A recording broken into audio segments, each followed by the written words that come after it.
Hi guys, welcome to another interesting episode of Gist with Esse. Please don't forget to create a watch party on Facebook so your friends can join us live. And remember to send in your questions for our guest. And remember, you can also call us on WhatsApp on the number +4474669561 to speak to our guest directly. Now, before I introduce our guest today, he's a musician. I hear he's no more a musician, but we're going to hear from him directly today. So I don't want to believe that he isn't. So I'm going to play one of his songs from way back. Okay. And then we'll bring him on. Enjoy, guys. Drop records.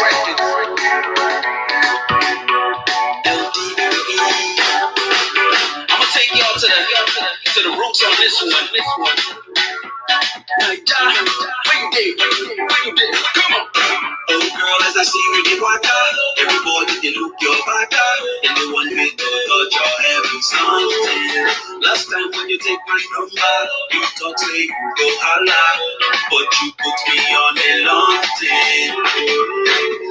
Today, not today. You know go escape. I go put you for corner. I'm ready for you. Today, not today. You know go escape. But you ready like it down.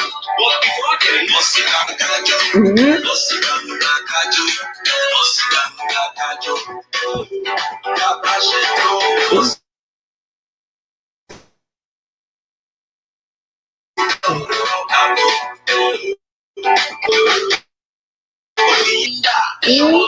I wonder. Chopewa homa, ulo Yankee for summer. On the break, instead go out jacket. I told you a lot today,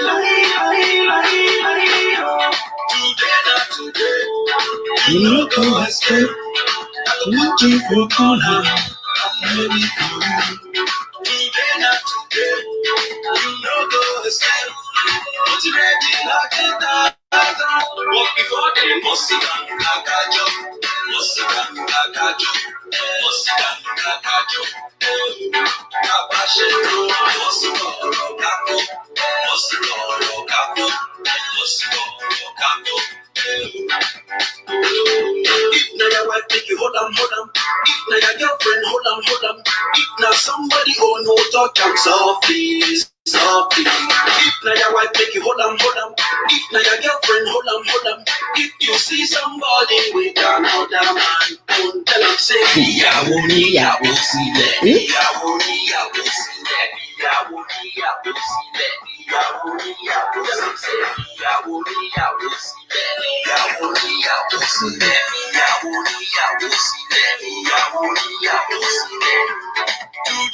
Today, you know go escape. I will put you for corner. I'm ready for you. Okay, guys, I'm sure that you remember that song from way back. That's one of my favorite songs of this particular artist. Yeah. So now that the cat is out of the bag, our guest for today is Lanre Dabiri. He's better known by his stage name, eLDee the Dawn. He's a Nigerian American rapper, singer, record producer, podcaster, and real estate investor. He's based in the US. He's an original member of the band Tribesmen, which was founded in 1998 with rappers KB and Freestyle. I'm sure a lot of you guys from the 90s would remember them very well. 1998, where was I exactly? I was at home actually. I'd finished my secondary school a year earlier and I was awaiting my JAM result or something like that. Yes, so he's also passionate about nation building, and that's one of the things that really drew me to him. You know, I love young people who are passionate about nation building. And from some of the lyrics in his songs, like a particular song, One Day, where he talks about things getting better in Nigeria, our politicians have failed us, and how sustainability is the key to our development as a nation. Today, he's going to be talking to us about a sustainable empowerment for the Nigerian youth. So let's bring him on board and get this gist started. Hello, hello, hello. Hi. How Welcome you to doing? Gist with Esse. Thank you so much for joining us. Thank you for having me. Thank you for having me. Yes. So how have you been? Good. I've been good considering what 2020 has dealt us, the Yeah, pandemic and everything else that's going on. I've been trying to find balance. Mm-hmm. It's been a tough year, but we're doing very well. We're thankful. How's the lockdown in your area? I'm in Georgia, in the U.S., and Okay. Georgia is actually one of the notorious places that really went on a full lock. I mean, we did for maybe a couple weeks, but the economy opened right back up, and we things have kind of pretty much gone back to normal. It almost feels like Really? everyone is in that state right now where it's, man, the strongest immune system wins. Like everyone is just kind of doing their thing. Obviously, we kept our kids at home, and we've been trying to, as much as possible, not expose ourselves, to the virus and managing the pandemic as best we can, so to speak. But yeah. Okay. Yeah, that's good to know. Yeah, so in the UK here it's off again, on again with the lockdown. They are easing it down, easing it 1 minute, and then the next minute, it's back up. So life isn't back to normal here at all, Hmm. at all. But we're hoping. So, can you tell us a bit about yourself, your humble beginnings, how it all started for you? So I mean, I was born in Kaduna, born and raised in Kaduna, and moved to Lagos to go to university. So I went to the University of Lagos, and while I was Okay. at the University of Lagos, I started a band called Tribesmen, with a friend of mine. We went to high school together, and then we met freestyle in Lagos. So there were three of us in the band. We started the band. We started making music on campus. Music got kind of popular, and I guess can look back now and say I was a big picture guy from when I was young because I always wanted to kind of see what the next level would be, right? So I went ahead and started trying to figure out ways to get the music distributed, ways to get us to perform, ways to kind of get the music to circulate. And what we were part of building at that point is what is now, presently known, I guess, as Afrobeats music, right? Yeah. So I was part of that and I enjoyed that. And at some point after I graduated, I moved to the US. While I was in the US, I continued to make music. So actually, my Okay. first four albums were actually made while I was in the US. A lot of people don't know Oh, that. They thought I was in Nigeria, but I wasn't really like in Nigeria. I was in the US when I was making those albums. And I would go to Nigeria and promote the music. And I had a pretty solid network of promoters and like media people and stuff like that. So it was very easy for me to do that. And then at some point in 2009, I decided to kind of go back to Nigeria to be a little bit more present. And so Nigeria became my base and the US kind of became my annex. And I did that for a little bit. And while I was in the US prior to moving to Nigeria, I got involved with interactive media. I actually studied architecture at the University of Lagos, and got my master's degree in that. Never really practiced, which is interesting. But when I moved to the US, what I was into was interactive media, and interactive media kind of led me down the path of the IT path, right? So because of the kinds yeah. of things that I was trying to do, while I was when I first moved to the US, I gained a lot of skills that I could then leverage when I moved back to Nigeria, even from a music standpoint, right? So the videos and things like that I was making, I remember I was the first to shoot a video on the Red camera, which is like a big deal back then. Shooting 2K was nothing anybody had done, as of yet. So just a lot of like those kinds of things was kind of what my early journey was. And then when I moved back in 2009, was spending more time in Nigeria, was when I was promoting the record that you just played. Actually, 2008 was when that record came out. Promoting that record, and then I had Big Okay. Boy, which is also such a massive hit. And then I started to reestablish the label, in Nigeria. And by 2011, 2010, well, I had my first daughter. I got married in 2008, and I had my first daughter in 2009. So by like 2010, 2011, I started to kind of rethink my being in Nigeria, because my family had to be in Nigeria with me, and I was looking for an opportunity to give my daughter and my wife just a safer sort of environment to be in. And then also I felt like I was being a little bit selfish, because the reason we're in Nigeria was because of my music, right? So I decided at that point that I would relocate, them back to the US, because so my daughter could go to school. So, she could go to school here. I mean, we had the option of being in the States or in Nigeria. So I moved them back.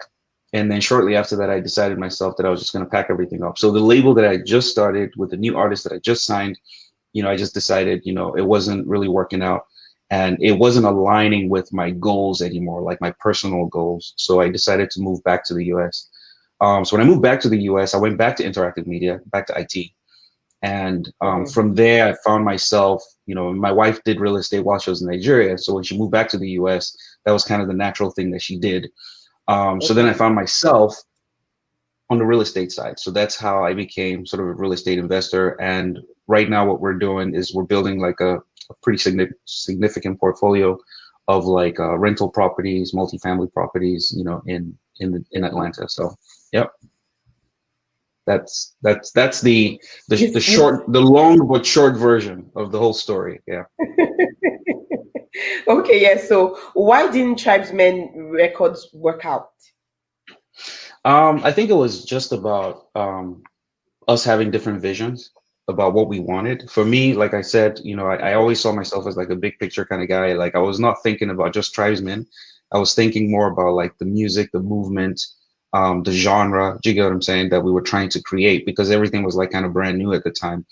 And I think that led me down a path of wanting to expand and bring more people on. And I probably should have paid a little bit more attention to what my band members wanted, because they probably wanted something else. I mean, I'm learning now that they probably wanted something else. So our visions weren't really aligning anymore. I was spending a lot of time working with, Two Shots, Dr. Sid, Sasha, KB, people outside of the group, Daria Talade, Sound Sultan, you know what I mean? So all of that was kind of distracting a little bit for my band members. So I think that's kind of when the synergy started to fall apart. And then plus, I was gonna move to the US anyway. So it kind of happened just before I moved, but it just, that's what happens with music groups, alignment kind of shifts and people go their separate ways.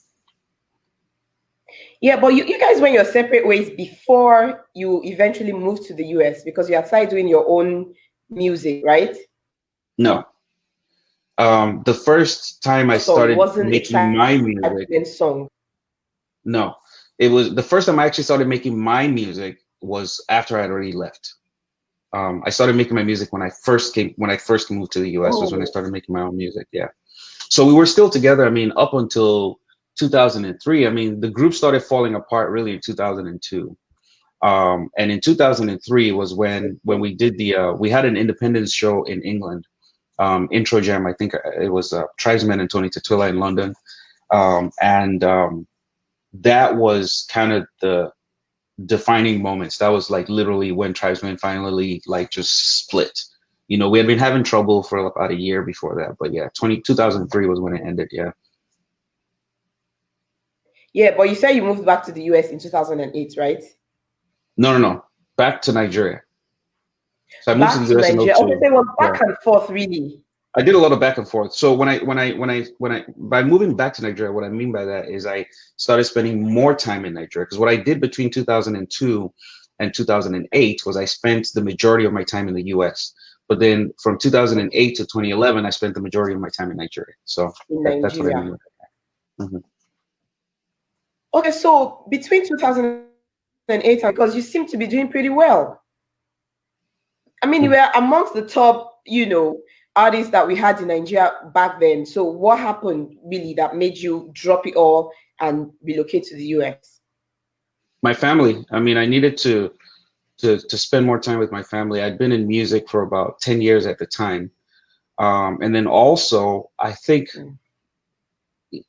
I had gotten to a point in my life where I needed to see things in more black and white. And the path that I was on was really not leading me to what I consider to be my goals financially, personally, spiritually, mentally, socially. Like it just wasn't aligning. The environment that I was in was not allowing me to be my best self and to fulfill my personal aspirations. So I basically decided, and I did leave when the ovation was loud because I had a lot going on, when I left Nigeria, but I decided to put it, all behind me, because I figured that it was better for me to live my truth than to force myself down this path simply because I've already started that journey, and then allow myself to be unhappy. And I'm so glad I made the decision when I did, because it's like probably the best decision I've ever made in my life. I feel like I'm now never going to be in a position where I feel like, oh, maybe I should have gone to Nigeria. I did go to Nigeria, and I explored that, and I got it out of my system, and then I came back. You know what I mean? Yeah, I do. So any plans to go back to music full time? No. No, no, But not that's at all. I not mean, as an artist now, as a producer. no.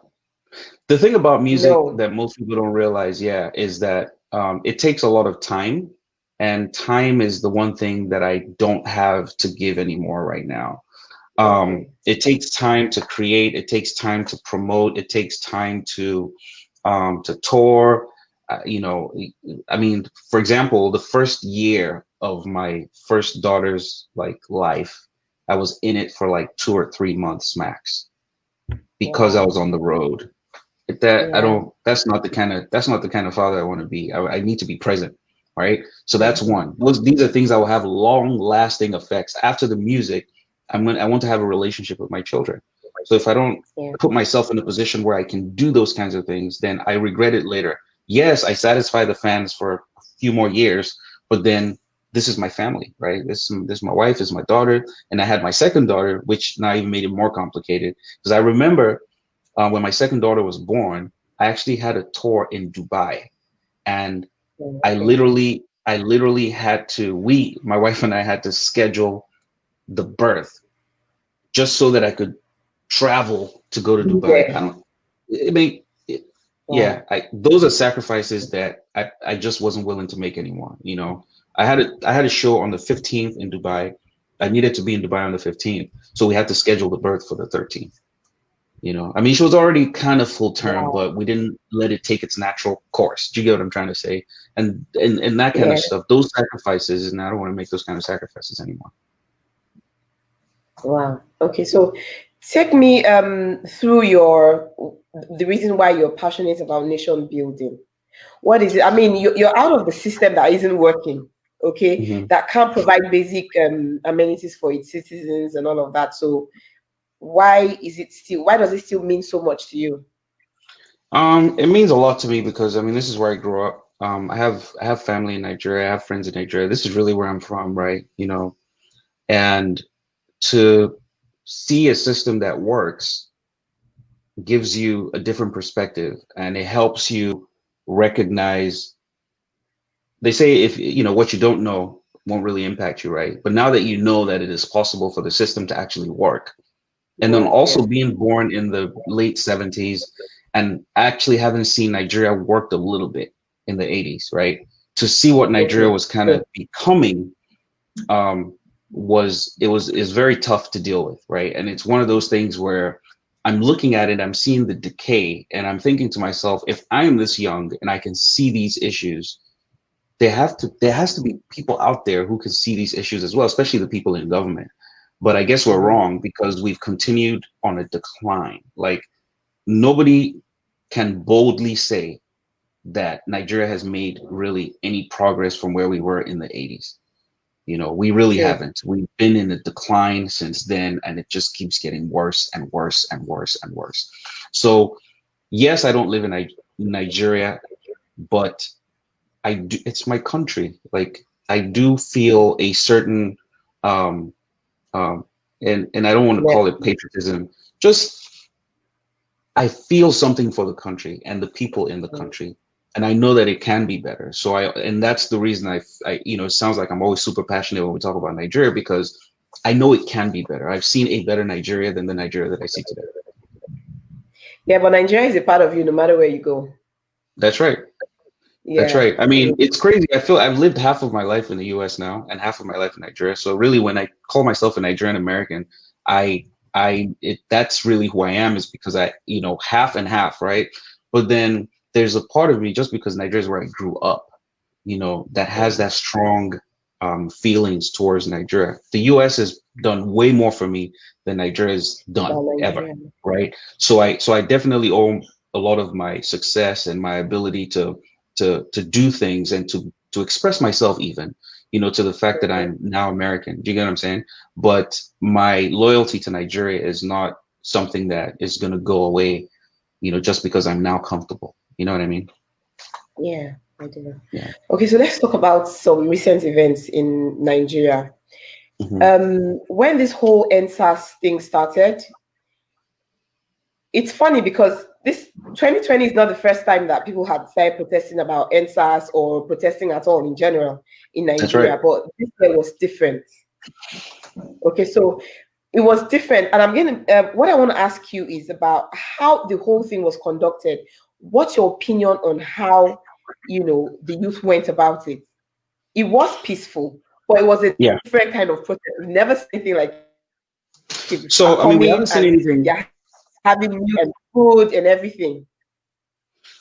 Yeah, we haven't seen anything like that because we've never had social media, right? And we've never had a forum to connect in very large numbers, right? The only way we've been able to do that in the past is you would have someone carry the message to these people who would take the message to those people. It needed to be like grassroots organization, right? But now we have social media. I can make a statement right now and 50 million people in Nigeria would see that statement by noon. I mean, it's 12:30 here, by 1:30 in like an hour, right? We've never had the ability to organize like that. I remember the Occupy Nigeria protest. I was there. I remember the Light Up Nigeria protest. I was there. I remember the Enough is Enough protest. I was there. So how people were able to organize back then and how we're able to organize right now is very, very different. We connected on the internet. We're having this interview, right? In the past, it would have been a totally different process for us to connect. So I think that was the one thing that was different about the NSARS protest. The other thing is COVID. COVID put us all in a situation where we could all focus on one thing. Okay. Right? BBN came, everybody focused on BBN. Then BBN left and everybody's like, okay, what next? Oh my God, there's still no light. Oh my God, there's still no water. And now I want to try to get out there and do something. Police will harass me. What did they do this police self? And all it took was for one person to say, what did they do this police self? And everybody's like, yeah. And you see, that's the thing about being able to connect to a lot of people, right? Is the minute the first person says it and there's commonality in the audience, everybody cheers. And then someone says, you know what, we need to go out and actually protest. And people are already frustrated anyway. They want to get out of the house. They want to do something, right? And a lot of the frustration is coming from the standpoint that you have relatives who have gone to Canada, who have gone to the US, who are in the UK, who are telling you that, oh, in the UK or in the US and Canada, the government is giving us money so that we can be okay through COVID. And then you're in your situation in Nigeria and all you can see is just poverty and strife.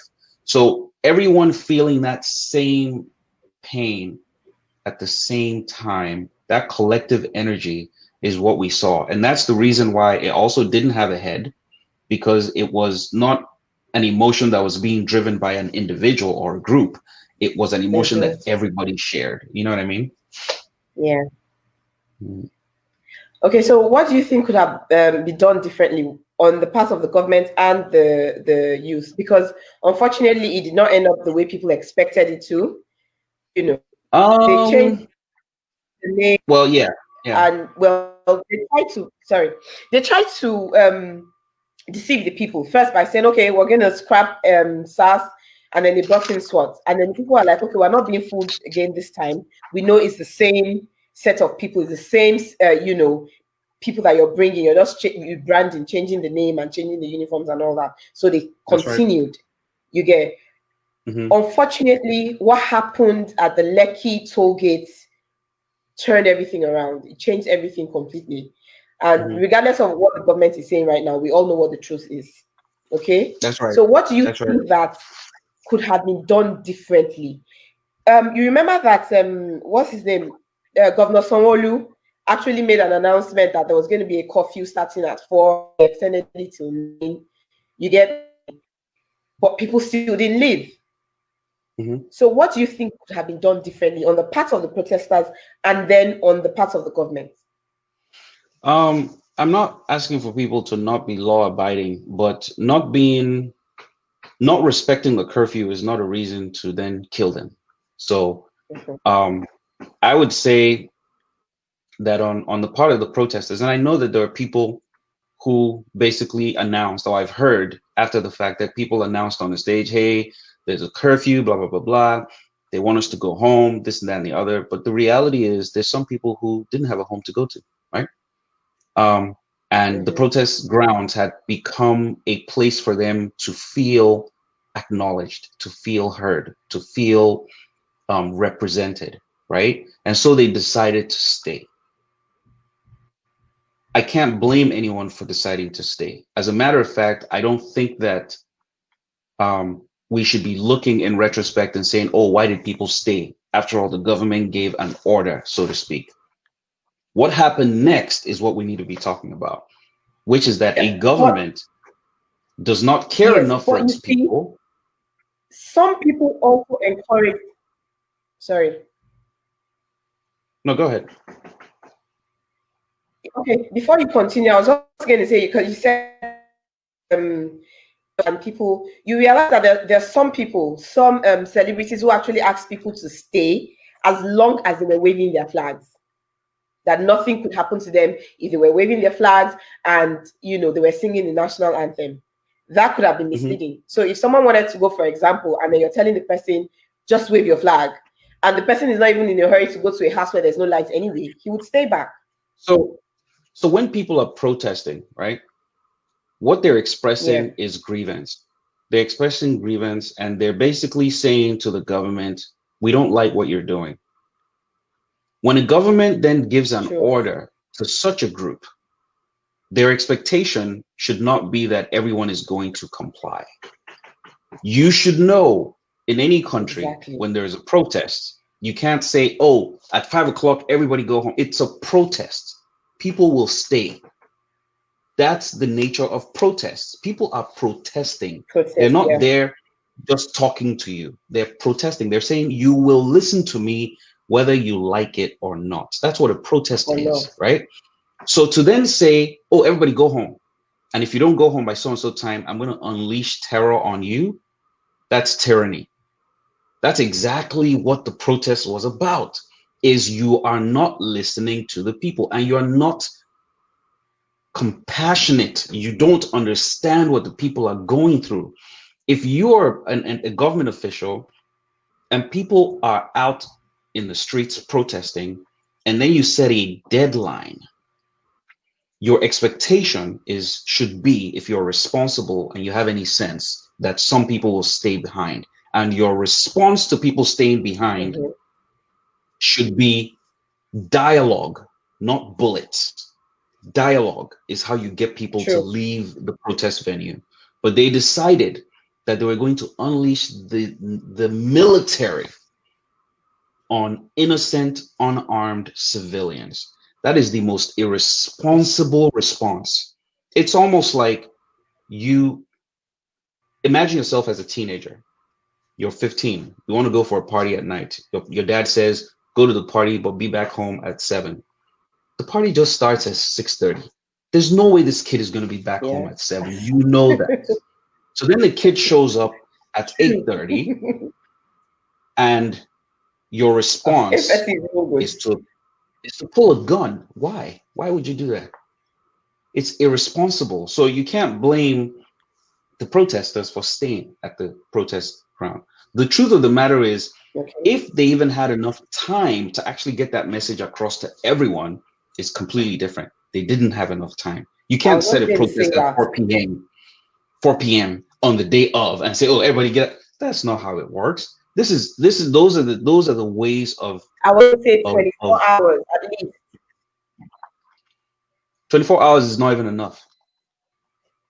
If we want to be honest about it, 24 hours is not enough. And guess what? The whole idea of the curfew was to curb places where there was violence. There was no violence at the toll gate. The violence was happening in other parts of Lagos. So to think that it's the toll gate that they wanted to attack, they were trying to make a statement. And the statement they were trying to make is, shut up, I am the government. I've told you something. If you don't listen to me, I will shoot you. And they shot people, and people died. And then they came right out after that and said, oh, don't mind them. They're just conspiracy theorists. Nobody died. Maybe some people got hurt, and and that's okay. The president actually gave an address, and he didn't even acknowledge the fact that that happened. So, I mean, we can go on and on about this, but the truth of the matter is, we know Nigerians, we know that our government is irresponsible, and our government they don't really care for the people. They don't have any compassion. They don't have any. They're not empathetic. They don't get it, right? We know that, and they've shown it to the rest of the world now. That that's exactly who they are, right?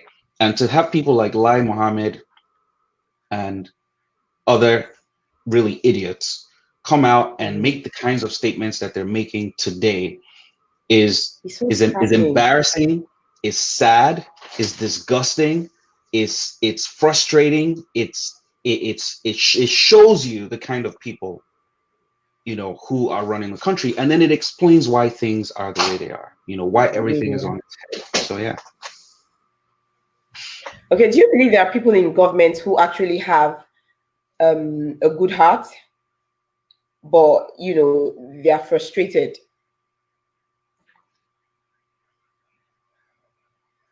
Okay, I can't hear you. I can't hear you anymore. Can you hear me now? Okay, I can hear you now. Yeah. So I was saying, give me one moment. Let me change my sound device real quick. Audio, come on. Turn on. All right, can you hear me now? I can hear you, but I don't have visual anymore. We're back on. So we're good? Yes, we're good. Yeah. So you were asking if I think that they're good people in government. And of course, I believe they are good people in government. They're just not enough. You can't boil the ocean, right? You can throw in 1,000 boiling rings, but you can't boil the ocean. It's just not possible. The whole system in itself is set up in such a way that good people can't really make that much of an impact, because once you start to do things that do not align with the systemic oppressive nature of the government, you get sidelined, you get kicked to the curb. As a matter of fact, the politics is set up in such a way that it's all like godfatherism centric, right? And what I mean by that is, for you to do anything at any level, someone has to give the okay. And the people who give the okay only okay people that they believe are like them or will do their bidding. So if a system is set up that way, if you're a good guy in that system, you're limited. Your wings are clipped. You can't really affect change, unfortunately. And this is why we're saying this system needs to be dismantled. That political system that is set up to benefit a few people, that doesn't represent the interest of the people that they're supposed to be representing or leading or protecting or supporting, it needs to break down. And it goes back to what we're saying earlier. if your interest is to take care of the people, to support the people, to protect the people, you won't be the one sending guns out there. If Sanwo-Olu's son was at the protests, I guarantee you the military wouldn't be going there, and they wouldn't have been instructed to actually shoot people down. You know what I mean?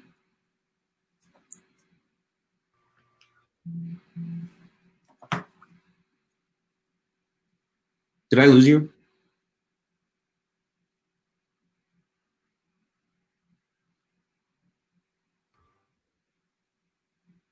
Did I lose you?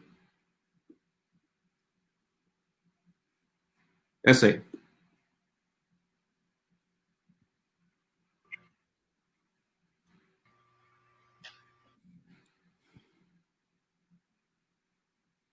Hello?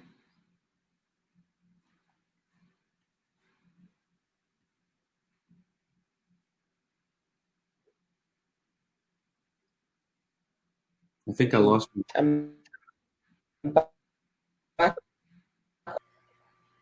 We seem to be experiencing a little glitch. I don't know what's going on.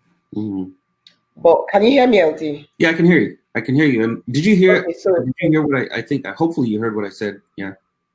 no, I didn't. I think the last thing that you said that I heard was good people not being able to make any impact. Right. Right. That was the last thing that I said, and I was basically saying that the way that the system is structured is not structured to even allow for good people to make impact. It's structured to do the bidding of a few, and it's structured in a very oppressive, tyrannical, dictatorship-centric system, right?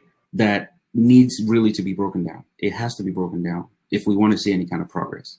We can't experience progress with these set of people because it's been the same set of people for the past 30, 40, 60 years almost.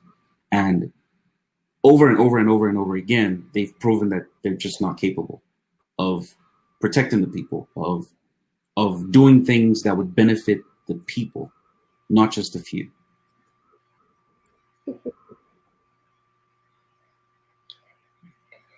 See, if you ask me now, I would say Nigerians, village people, every time someone wants to say something serious about the country, there's always an issue. I've watched so many interviews, so many shows where once someone is saying something reasonable, there's always technical issues. So I hope the Nigerian government's witchcraft is not here. Yeah, so it's a sad situation, really. And for someone like me, I'm also very passionate about Nigeria, honestly. I left Nigeria at a time where I thought, okay, things weren't working. Once President Buhari took over, things changed drastically for my business. Okay. And the places where I was even getting regular jobs, I was into event management when I was in Nigeria. Everything was shutting down, So I just told myself, take a break, take a breather, go out for a while. The plan wasn't to relocate. I just wanted to come, spend some time, and then go back when things settled down. Unfortunately for me, I met my husband and then we got married, and the rest is history. But I'm still very passionate about Nigeria. I followed the whole protest and everything that went down. And at the point, I just became numb. After the 20th of October, I became numb because I didn't know how to respond. I was actually hoping that the protest was going to make a difference. The government was going to respond, somehow. Even it doesn't matter, even if it was just a little bit, even if it was just a little change that they made, But unfortunately, the turn of events just let us know that this government does not care about its people at all. So my next question to you is this: what do we do as a people? Or let me rephrase that. What do the Nigerian people who are still stuck in that situation, what can they do to help themselves? Man, I don't know if I'm even in a position to be prescribing solutions. I can only speak from my perspective, not being on ground and feeling the heat directly. Because I understand how challenging it must be right now for people who truly want to see the country change, but then they're being shot at. When people start to kill you, it's hard for me to then prescribe solutions for you that can put you in danger. Because as it is, from my perspective, the only way to win this fight is to continue fighting. It's not to back down. However, that could be an irresponsible statement as well, because I am not there facing the bullets. So it's easy for me to say. And this is the reason I'll be very careful about what kind of solution tactically that I'm providing. However, one of the things that I've learned from the movement and just watching everything that's going on right now is that there's a big disconnect between the privileged people in Nigeria and the masses. And by privileged, I mean those of us who have the opportunities of being able to travel abroad, like yourself. Oh, I'm going to just go chill for a while abroad. We are privileged people. We have data, we have internet, we have money, we're doing okay, right? And then there's the rest of the population who basically have no idea where the next meal is going to come from. They're basically living from hand to mouth, day to day, right? And they are the ones who are feeling the pinch the most. How do we figure out a way to get those people to a better state? People in government right now that are like you and I, they belong to the class that we are, right? If they don't care about those people, what can we do to get them to care more about those people?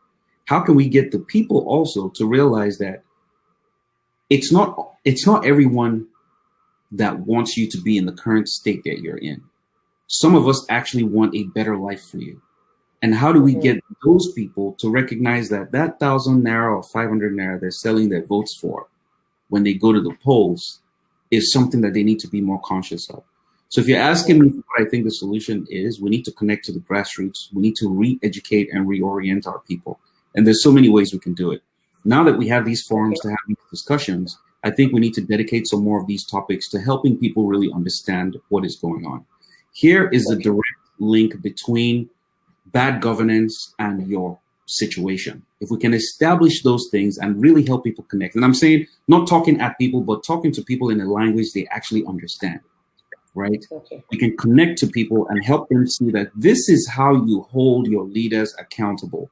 If someone says, I'm going to do X, Y, Z, and they don't do it, these are the things you can do to make sure that you correct that for the next person that gets into that office. So if we can educate people in that manner, maybe we can start to see a shift, right? People supported the protest because they felt like this was something that everyone, we all shared that experience of SARS being police brutality. We all share that experience, right? So everyone got behind that. What other experiences do we all share? And how do we make sure that we're all talking about those experiences and trying to figure out ways to actually move beyond this very primal state of existence that we're in right now? No light, no water, no shelter, no protection from the government, security is upside down, a few people eating everything, everybody else is just in a shambolic state of existence. We have to do something about it. Okay, so when you say we have to do something about it, who are we talking about exactly? I'm talking about all of us. I'm talking about the few of us who are privileged enough to be able to articulate the problem and potential solutions, and making sure that we connect with everyone else and carry everybody along. That's what I mean. Okay, good. So that brings me to my next question. Okay, we know that when it comes to youth empowerment by the government of Nigeria, it's a sorry story. It's not something I even want to go into because we know what it is. You just buy some things and give to the people, to the young boys. You give them keke mara and tell them to drive the keke mara so that they can vote for you. You don't teach them how to manage the money they are going to even make from the keke mara. Do you understand? So that they can plan their lives better. You don't do that. You just give them. You're not empowering them. You're empowering yourself. Yeah, you just give them a few tokens and then you tell them, "Oh, go do this and remember to vote for me or vote for me." Exactly. That's it. Exactly. So what can we do? We the few, who are really interested in doing something about the nation. How can we sustainably empower people? The only way we can do that. It's not just about talking. Let's be realistic. If you're talking to a hungry man, you're wasting your breath. That's right. Yes. So how can we empower people in a way that they are sustained enough not to give, to care about the 1,000 and the 500 that the politicians are going to throw at them when it's time for elections? I don't think we have the capacity to do that because like you said, a hungry man, it's hard for him to even understand whatever it is that you're trying to communicate to him. What we do have the power to do, however, is to change the system, either by getting into the system or by getting the people who allowed the people in the system to remain to vote them out. So it's one of two things, right? I don't know that feeding people, like I said in one of my tweets recently, like you can't feed people out of poverty, right? Like it's just not possible.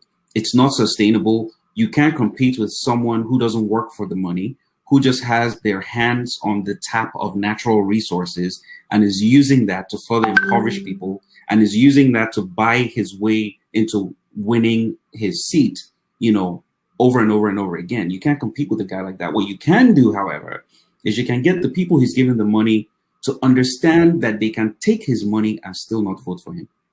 Okay.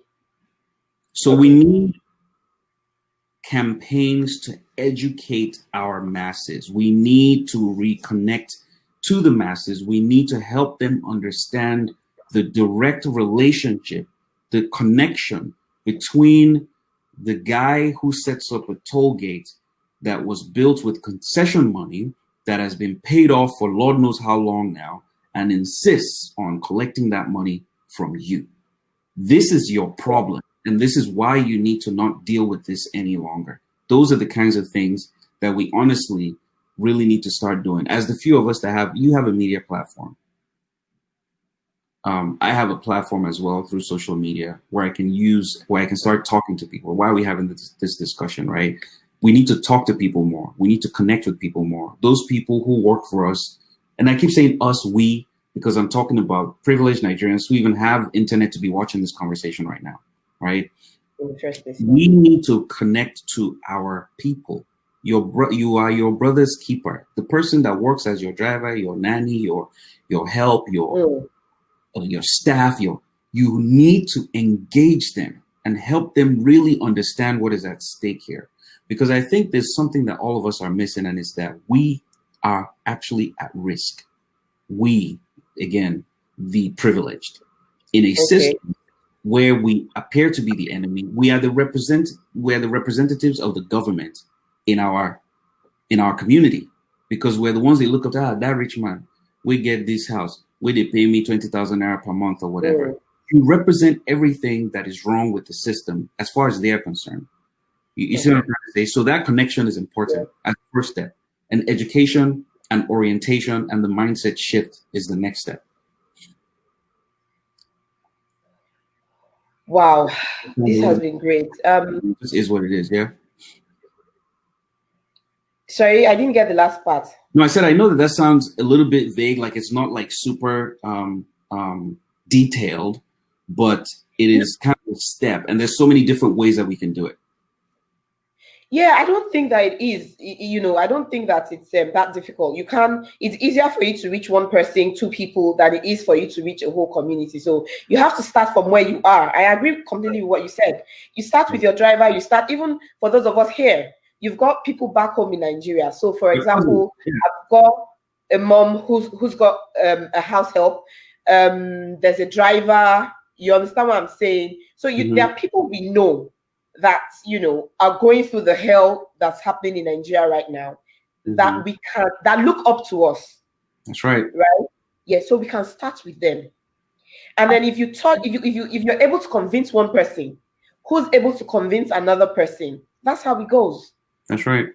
That's how it goes. So it's not enough to say, "Oh, I'm here. What can I really do?" You just made a very valid point, and I think that's the best thing that we can do. We start from the people that are directly connected to us back home in Nigeria, and then we build from there. That's the truth. It's funny. I've had that thought because I have a charity organization back home in Nigeria, and recently before I relocated, I went to my community. I'm from Delta State.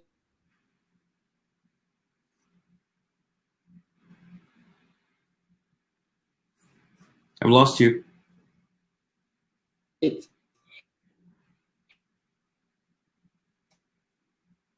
I've lost you again. Well, I went.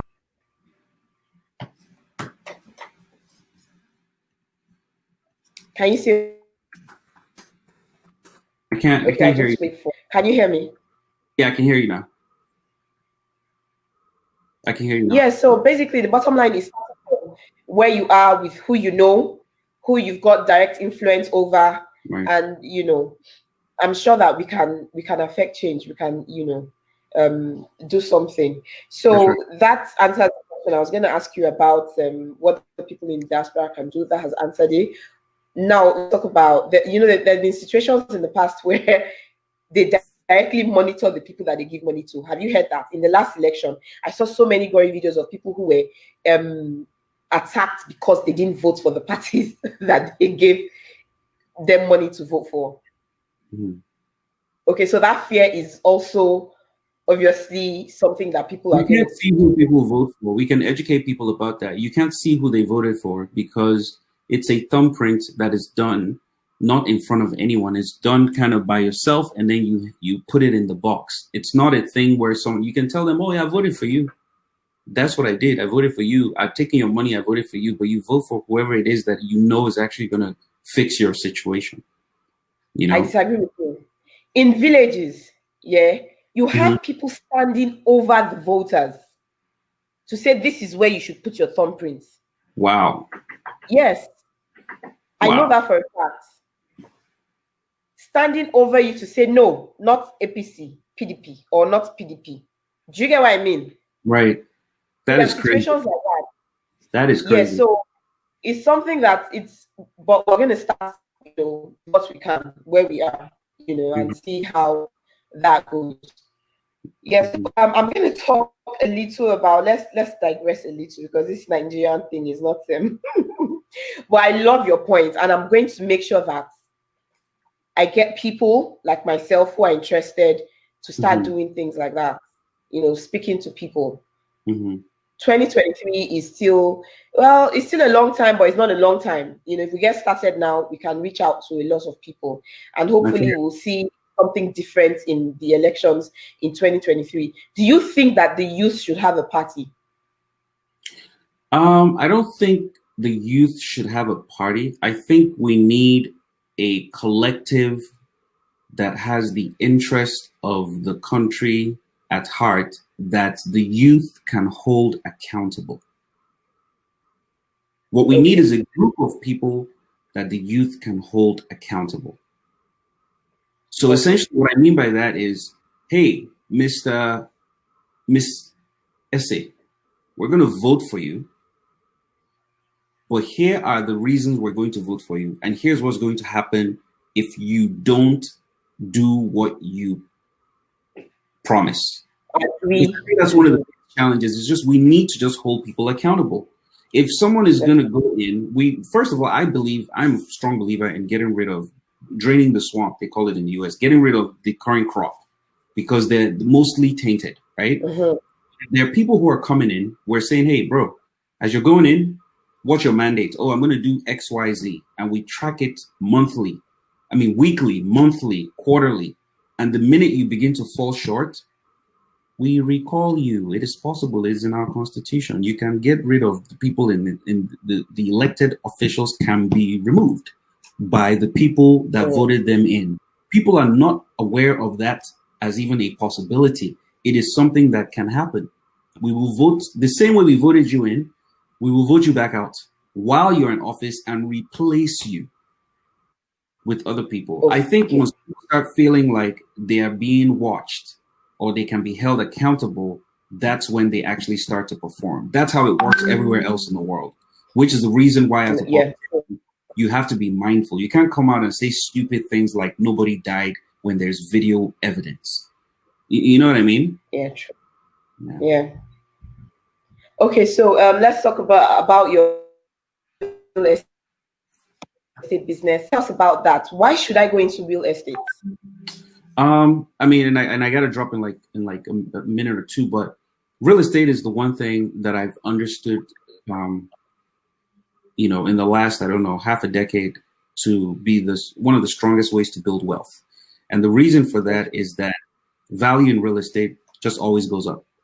There's True. there's really nowhere where value tanks. And when value does tank, it always comes back up. It's the one thing that is guaranteed to retain wealth. But then I think the turning point for me was when I realized that my goal should not be trying to find the golden egg, but to be trying to acquire the goose that lays the golden egg.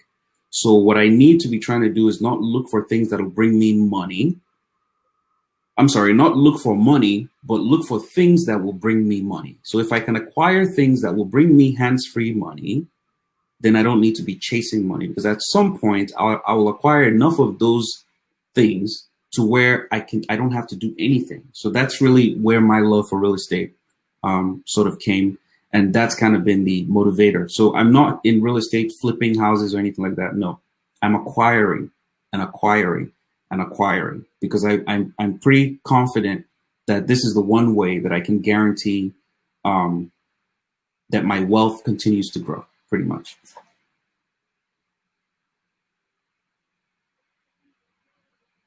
And I don't know if you can hear me,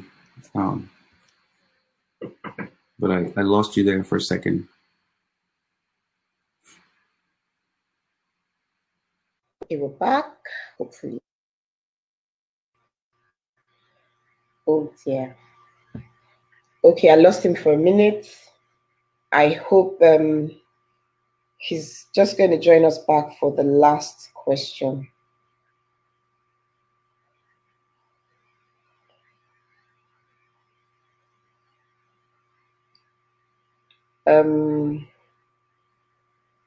Let's just give him a little bit of time. We're almost rounding up. We've got less than 4 minutes.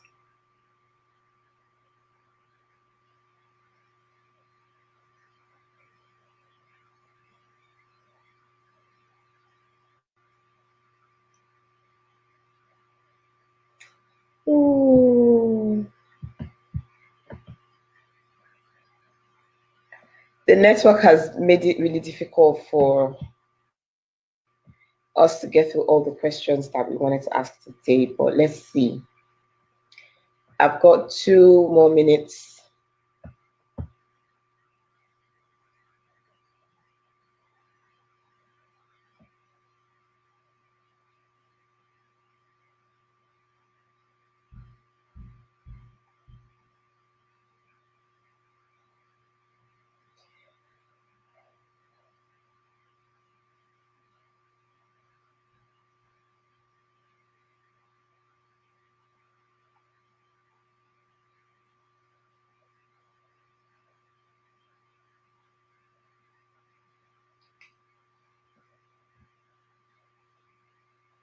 Okay, so I'm guessing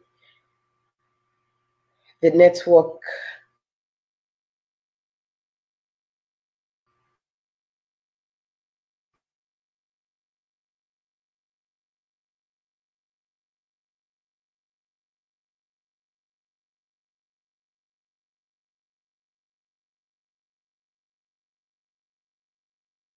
is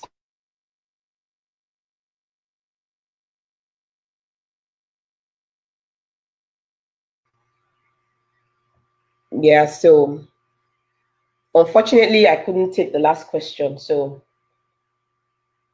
I'm just going to say thank you everyone for joining. Ace, I see you. Tracy, I see you. Tommy, thank you guys for joining us on Gist with Esse today. And we'll see you next Saturday.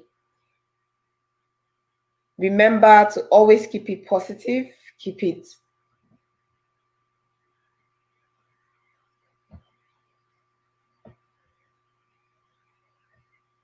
Yeah, so you're passing to stay